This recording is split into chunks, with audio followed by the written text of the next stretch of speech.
Hi all. അപ്പം നമുക്ക് കഫപ്രകൃതിയെ balance ചെയ്യാൻ വേണ്ടിയിട്ടുള്ള 5 വഴികൾ നോക്കിയാലോ? അപ്പോൾ എന്താണ് കഫപ്രകൃതി? കഴിഞ്ഞ തവണ പറഞ്ഞിട്ടുണ്ടായിരുന്നു അല്ലേ? നമുക്ക് വെയിറ്റ് കുറയ്ക്കാൻ വേണ്ടി ഭയങ്കര പാട്, അതുപോലെ കഫക്കെട്ട്, മറ്റുള്ള ബുദ്ധിമുട്ടുകൾ. ഇനി ഇത് മാത്രമല്ല, ഒരു സ്ഥലത്ത് ഇങ്ങനെ ചടഞ്ഞു കുത്തി ഇരിക്കാൻ തോന്നുക, പ്രത്യേകിച്ച് ഒന്നും ചെയ്യാൻ വേണ്ടി തോന്നാതെ ഇരിക്കുക. അപ്പോൾ ഇത്രയും പ്രശ്നങ്ങൾ ഒക്കെ കഫപ്രകൃതിക്കാർ ഫേസ് ചെയ്യുന്നൊരു കാര്യമാണ്. അപ്പോൾ ഇങ്ങനെയുള്ളവർക്കെന്ന് പറയുമ്പം നല്ല ഒരു എന്തായാലും അത്യാവശ്യം നല്ല രീതിയിൽ ആരോഗ്യമുള്ള ഒരു ശരീരം ഉള്ളവരാണ്. അപ്പോൾ ആരോഗ്യമുള്ളൊരു മനസ്സോടെ കൾട്ടിവേറ്റ് ചെയ്തെടുക്കുകയാണെങ്കിലോ നമുക്ക് ഒരുപാട് മാറ്റങ്ങൾ ഉണ്ടാക്കാൻ പറ്റും അല്ലേ? അപ്പോൾ ഞാനിങ്ങനെ കുറച്ചൊരു 5 കാര്യങ്ങൾ പറയാം. ഈ 5 കാര്യങ്ങൾ നിങ്ങൾ കറക്റ്റായിട്ട് ഫോളോ ചെയ്ത് കഴിഞ്ഞാൽ ഡെഫിനറ്റായിട്ടും കഫപ്രകൃതിക്കായിട്ടുള്ള ആളുകൾക്ക് അവരുടെ ലൈഫിൽ നല്ല മാറ്റങ്ങൾ ഉണ്ടാക്കാൻ പറ്റും. ഒന്നാമത്തെ കാര്യം എന്താണെന്ന് വെച്ചാൽ നമ്മുടെ ദഹനശക്തി റെഡിയാക്കി എടുക്കുക. അപ്പോൾ എങ്ങനെ നമ്മുടെ ദഹനശക്തി റെഡിയാക്കി എടുക്കാൻ പറ്റുക? കഫപ്രകൃതിക്കാർക്കുള്ളൊരു പ്രശ്നം എന്താണെന്ന് വെച്ചാൽ മിക്കവാറും എല്ലാവരും പറയും, എനിക്ക് രാവിലെ എഴുന്നേൽക്കുമ്പോൾ എനിക്ക് ഒരു വിശപ്പും ഇല്ല. ഓക്കെ, കഴിക്കുന്ന കുറച്ച് ആഹാരമാണെങ്കിലും അത് ദഹിക്കത്തില്ല. അതൊരു മന്ദഗതിയിൽ നമ്മുടെ വയറ്റിൽ ഇങ്ങനെ ഇരിക്കുകയാണ്. അപ്പോൾ അതങ്ങനെ മന്ദാവസ്ഥയെ വയറ്റിരുന്ന് കഴിഞ്ഞാൽ എന്താ സംഭവിക്കുക? നമുക്കൊരു ഫുഡ് ദഹിച്ചില്ലെങ്കിൽ നമുക്ക് എന്തൊക്കെ സംഭവിക്കും ശരിക്കും പറഞ്ഞിട്ടുണ്ട്? നമുക്കൊരു എനർജി തോന്നില്ല അല്ലേ? നമുക്കിങ്ങനെ ഒരു ഉറക്കം തൂങ്ങുന്ന ഒരവസ്ഥ, അങ്ങനെയൊക്കെ പലരും പറയാറില്ലേ? ഓക്കെ, രോഗാവസ്ഥ അല്ലാതെ പലരും പറയാറില്ലേ? അത് നമ്മുടെ കഫപ്രകൃതി ആയതുകൊണ്ടാണ്. അപ്പം നിങ്ങൾ ചെയ്യേണ്ട ഒരു കാര്യം എന്താണെന്ന് വെച്ചാൽ രാവിലെ എഴുന്നേറ്റോടെ നമ്മൾ ചുക്ക് ഇട്ട് ചതച്ചിട്ട് അത് തിളപ്പിച്ച വെള്ളം കുടിക്കുന്നത് നല്ലതാണ്. അതുപോലെ തന്നെ ഇഞ്ചി, ഇത്തിരി ഉപ്പ് ചേർത്തൊക്കെ നമ്മൾ ചവച്ചരച്ച് കഴിക്കുന്നത് ഒക്കെ നല്ലതാണ്. അപ്പോൾ ഇങ്ങനെ ചെയ്യുന്ന ഒരു കൊണ്ടുള്ള ഗുണം എന്താണെന്ന് വെച്ചാൽ ഇപ്പോൾ തലേദിവസം നമ്മൾ ഫുഡ് കഴിച്ച് ദഹനം നടക്കാതെ നമ്മൾ ഫുഡ് കഴിക്കരുതെന്ന് ആയുർവേദത്തിൽ പ്രത്യേകം പറയുന്നുണ്ട്.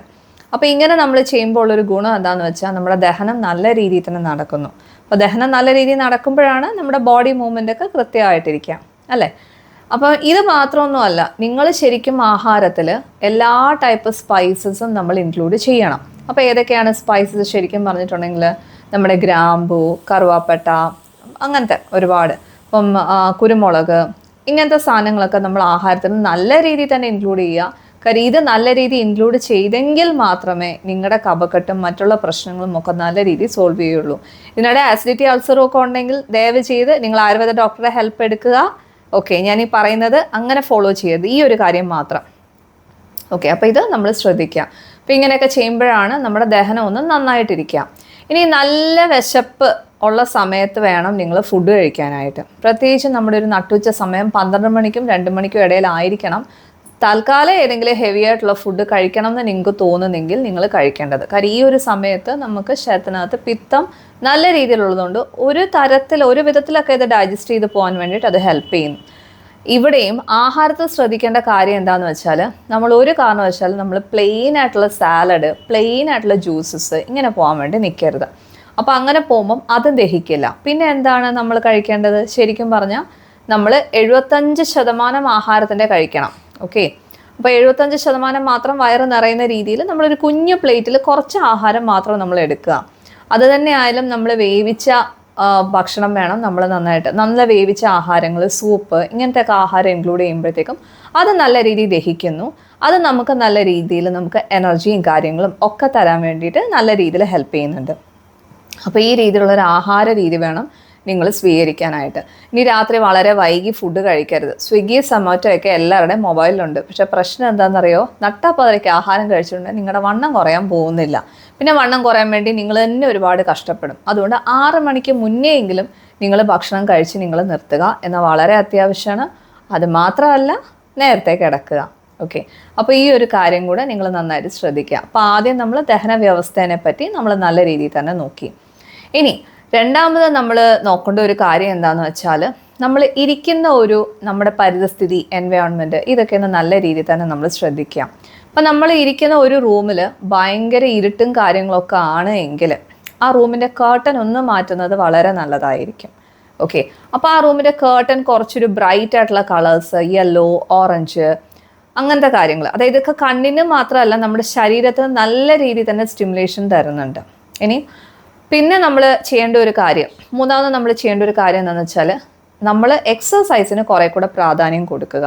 അതെ, വ്യായാമത്തിന് നമ്മൾ നല്ല രീതിയിൽ തന്നെ നമ്മൾ പ്രാധാന്യം കൊടുക്കണം. കാര്യം പല രീതിയിലുള്ള വ്യായാമങ്ങൾ എന്ത് ചെയ്യുന്നു എന്ന് വെച്ചാൽ അത് നിങ്ങളുടെ ബോഡിയുടെ എനർജിയെ നല്ല രീതിയിൽ അത് യൂട്ടിലൈസ് ചെയ്യാൻ വേണ്ടി അത് ഹെൽപ്പ് ചെയ്യുന്നുണ്ട്. പല ടൈപ്പിലുള്ള വ്യായാമ മുറകൾ. അപ്പോൾ പലരും പറയാറുണ്ട്, നമ്മൾ ഡോക്ടേഴ്സ് തന്നെ പറയാറുണ്ടല്ലേ, എക്സസൈസ് വാദപ്രകൃതിയുണ്ട്, പിത്തപ്രകൃതിയുണ്ട്, കഫപ്രകൃതിയുണ്ട്. ഈ 3 പ്രകൃതിക്ക് 3 രീതിയിൽ വേണം എക്സസൈസ് ചെയ്യാൻ വേണ്ടിയിട്ട്. ഇതിൽ ഭയങ്കര ഹാർഡായിട്ടുള്ള എക്സസൈസസ് നിങ്ങൾ ട്രൈ ചെയ്യുക. കാര്യം അങ്ങനെ നിങ്ങൾ ട്രൈ ചെയ്യുമ്പോൾ ഉള്ളൊരു ഗുണം എന്താണെന്ന് വെച്ചാൽ നിങ്ങളുടെ ബോഡി കുറേ കൂടെ എനർജറ്റിക് ആയിട്ട് മാറും, നിങ്ങളുടെ മൈൻഡ് കുറച്ചുകൂടെ ആക്റ്റീവായിട്ട് മാറും. ഓക്കെ, അപ്പോൾ ഇങ്ങനെ പല ടൈപ്പായിട്ടുള്ള കാര്യങ്ങൾ ചെയ്യാം. ഇപ്പോൾ മാർഷൽ ആർട്സ്, നമ്മുടെ കളരിപ്പയറ്റ്, കരാട്ടെ, അങ്ങനെയുള്ള കാര്യങ്ങളൊക്കെ ചെയ്യുന്നത് വളരെ നല്ലതാണ്. അപ്പോൾ ഇങ്ങനത്തെ ഒരു പല ടൈപ്പ്, പിന്നെ ഒരേ റുട്ടീൻ എക്സസൈസ് തന്നെ നമ്മൾ ചെയ്യണം എന്നില്ല, പലതും നമുക്ക് മാറ്റി മാറ്റി ചെയ്യാൻ പറ്റും. പുതിയൊരു ഫിറ്റ്നസ് ക്ലാസ്സിൽ ജോയിൻ ചെയ്യുക, പുതിയ ടൈപ്പ് ഒരു ഡാൻസ് ഫോം പഠിക്കുക, ഇതൊക്കെ തന്നെയായാലും നമ്മുടെ ബോഡീനെ ചലഞ്ച് ചെയ്യുന്ന ആക്ടിവിറ്റീസ് നിങ്ങളുടെ ശരീരം ഇഷ്ടപ്പെടുന്നുണ്ട് ശരിക്കും പറഞ്ഞാൽ. അപ്പം നമ്മൾ അതൊന്ന് ആക്റ്റീവ് ആക്കി എടുക്കുമ്പോൾ നമ്മുടെ മൈൻഡും ഓട്ടോമാറ്റിക്കലി ആക്റ്റീവ് ആവാൻ വേണ്ടി ഹെൽപ്പ് ചെയ്യുന്നുണ്ട്. ഇന്ന് ഒരേ ടൈപ്പ് റുട്ടീൻ തന്നെ ഫോളോ ചെയ്യാതിരിക്കുക. ഒരേ ടൈപ്പ് റുട്ടീൻ ഫോളോ ചെയ്യുമ്പോഴാണ് നമുക്ക് ബോറടി സംഭവിക്കുക അല്ലേ. അപ്പോൾ ഡിഫറെൻ്റ് ആയിട്ടുള്ള കാര്യങ്ങൾ ചെയ്യുമ്പോൾ അത് നമുക്ക് നല്ല രീതിയിൽ തന്നെ ഹെൽപ്പ് ചെയ്യുന്നു. ഇനി ഈ ശരീരത്തിന് കുറച്ച് ചൂടുണ്ടാക്കുന്ന രീതിയിലുള്ള കാര്യങ്ങൾ, ഇതാണ് നമ്മൾ 4ാമതായിട്ട് പറയുന്നത്. അപ്പോൾ എന്താണ് ഈ ചൂടുണ്ടാക്കുന്ന കാര്യങ്ങൾ എന്ന് പറഞ്ഞാൽ, ഒന്ന് നമ്മൾ ഈ പറഞ്ഞ എക്സസൈസ്, പിന്നെ നമ്മൾ പറഞ്ഞത് ആഹാര രീതി. വേറെ നമുക്ക് എന്താവും ചെയ്യാൻ പറ്റുക? അതെ, വേറെ നമ്മൾ ചെയ്യേണ്ട കാര്യം എന്താണെന്ന് വെച്ചാൽ, ഞാൻ കഴിഞ്ഞ വീഡിയോയിൽ പറഞ്ഞിട്ടുണ്ടായിരുന്നു, നമ്മൾ പൊടിയിട്ട് തിരുമുകയാണ് ആദ്യം വേണ്ടത്. അപ്പോൾ പൊടി എന്ന് പറയുമ്പോൾ ഒന്നെങ്കിൽ അത് ത്രിബിള ചൂർണ്ണം ആവാം, അത് ചെറുപയർ പൊടിയാവാം. അപ്പോൾ അത് വെച്ചിട്ട് നമ്മൾ നല്ല രീതിയിൽ നമ്മൾ നന്നായിട്ടൊന്ന് തിരുമ്മി നമ്മൾ പിടിപ്പിച്ചതിന് ശേഷം അതിനുശേഷം നമ്മൾ എണ്ണയൊക്കെ തേച്ച് കുളിക്കുകയാണെങ്കിൽ അത് നമുക്ക് ബോഡിയുടെ ഒരു ബ്ലഡ് സർക്കുലേഷനൊക്കെ നല്ല രീതിയിൽ കൂടുന്നു. ഇത് എന്തിനാ ഇതിങ്ങനെ എടുത്തെടുത്ത് പറയുന്നതെന്ന് വെച്ചാൽ, പൊതുവെ കഫപ്രകൃതിക്കാരായിട്ടുള്ള ആളുകളിലെ എനർജി യൂട്ടിലൈസ് ചെയ്യപ്പെടുന്നില്ല. ഓക്കെ, അപ്പോൾ എനർജി യൂട്ടിലൈസ് ചെയ്യപ്പെടാതെ ഇരിക്കുമ്പോൾ എന്താണ് സംഭവിക്കുക ശരിക്കും പറഞ്ഞിട്ടുണ്ടെങ്കിൽ, അതുകൊണ്ട് നമുക്ക് പ്രത്യേകിച്ച് ഒരു ഗുണവും ഇല്ല അല്ലേ. അപ്പോൾ ആ എനർജി യൂട്ടിലൈസ് ചെയ്യപ്പെടാൻ വേണ്ടിയിട്ടുള്ള ആഹാര ജീവിതചര്യകളെ പറ്റിയാണ് ഇപ്പോൾ ഈ പറഞ്ഞുകൊണ്ടിരിക്കുന്നത്. അപ്പോൾ ഇങ്ങനെ നമ്മൾ ചെയ്യുമ്പോഴത്തേക്കും ആ ഒരു കഫം ഒരു ഭാഗത്ത് അത് കെട്ടിക്കിടക്കുന്നില്ല, അത് ബോഡി ഫുള്ള് നല്ല രീതിയിൽ ട്രാവൽ ചെയ്തിട്ട് നമുക്കത് എനർജിയും തരുന്നു, അതുപോലെ തന്നെ ഒരു സർക്കുലേഷൻ റെഡി ആവുന്നു. ഇപ്പം നമ്മുടെ ഗ്രന്ഥികളുടെ സർക്കുലേഷൻ ഒന്നും കറക്റ്റായിട്ട് വർക്ക് ചെയ്യാത്ത എത്രയോ പേരുണ്ട് അല്ലേ. ഇപ്പോൾ പലരും പറയാറുണ്ട്, വൈകിട്ട് വന്ന് കാലൊക്കെ കൂടെ നീരിച്ചിങ്ങനെ ഇരിക്കും എന്നൊക്കെ പറയില്ലേ പറഞ്ഞിട്ട്. അതൊക്കെ ഈ കഫപ്രകൃതിക്ക് നമുക്ക് ഇങ്ങനത്തെ എക്സസൈസും മൂവ്മെൻറ്റും ഒക്കെ ചെയ്യുമ്പം അത് നല്ല രീതിയിൽ തന്നെ നമ്മുടെ ശരീരത്തിൽ നമുക്ക് മാറ്റങ്ങൾ കൊണ്ടുവരുന്നുണ്ട്.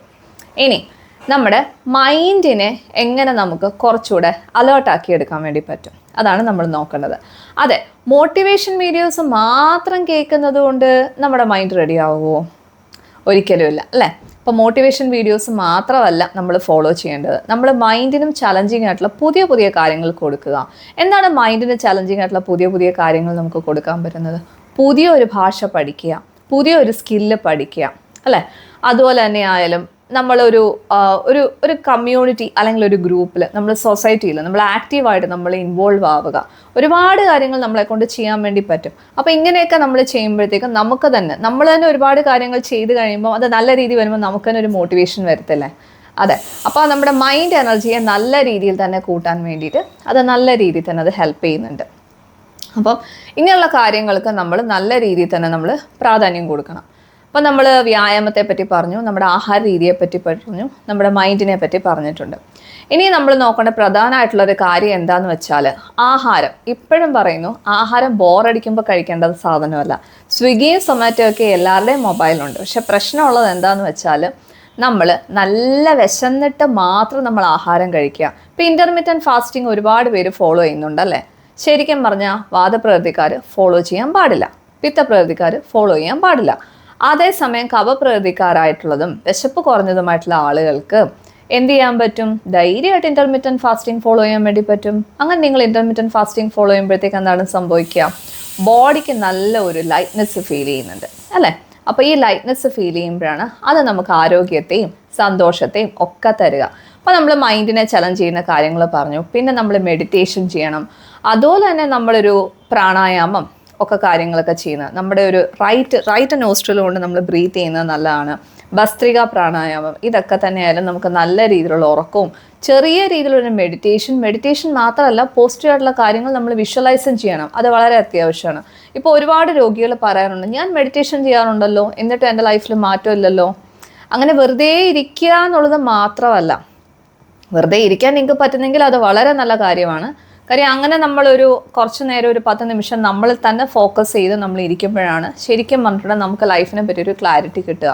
പോസിറ്റീവായിട്ടുള്ള കാര്യങ്ങൾ നടക്കുന്നതിനെ പറ്റി കൂടെ നമ്മൾ വിഷ്വലൈസ് ചെയ്യണം. ഓക്കെ, അപ്പോൾ പോസിറ്റീവ് വിഷ്വലൈസേഷൻ കൊണ്ടുവരാൻ വേണ്ടിയിട്ട് ഒരു 3 കാര്യങ്ങൾ നമ്മൾ ലൈഫിൽ ഒഴിവാക്കണം. എന്തൊക്കെയാണ് ആ 3 കാര്യങ്ങൾ? ഒന്ന്, ആവശ്യമില്ലാതെ നമ്മൾ മൊബൈലിൽ സ്ക്രോൾ ചെയ്യാം. ഇങ്ങനെ സ്ക്രോൾ ചെയ്യുന്നുണ്ട് ഒരു കാര്യവുമില്ല. നമ്മൾ നമ്മുടെ വിലപ്പെട്ട സമയം കളയുന്നു, ഒന്നാമത്. രണ്ടാമത്, നമ്മൾ നമ്മുടെ ജീവിതവും വേറെ ആളുടെ ജീവിതവും തമ്മിൽ കമ്പയർ ചെയ്യുന്നു. ഇതുകൊണ്ട് വല്ല ഗുണമുണ്ടോ? ആർക്കും ഒരു പ്രയോജനവും ഇല്ല. ഇനി പിന്നെ രണ്ടാമത്തെ കാര്യം, ഹെവി ന്യൂസ് കൺസപ്ഷൻ. ആവശ്യമില്ലാതെ കുറേ വാർത്തകൾ കേൾക്കുന്നുണ്ട് വല്ല കാര്യമുണ്ടോ? ഒരു കാര്യവുമില്ല അല്ലേ? അപ്പോൾ ഈ വക കാര്യങ്ങളൊക്കെ ഒന്ന് ഒഴിവാക്കി വെച്ചിട്ട് ബാക്കി ഞാൻ ഈ പറഞ്ഞ കാര്യങ്ങളൊക്കെ ഒന്ന് ഫോളോ ചെയ്തിട്ട് എന്തെങ്കിലും മാറ്റം നിങ്ങളുടെ ലൈഫിൽ ഉണ്ടായെങ്കിൽ നിങ്ങൾ ദയവേച്ച് കമൻറ്റ് സെക്ഷനിൽ പറയാം. Thank you dears.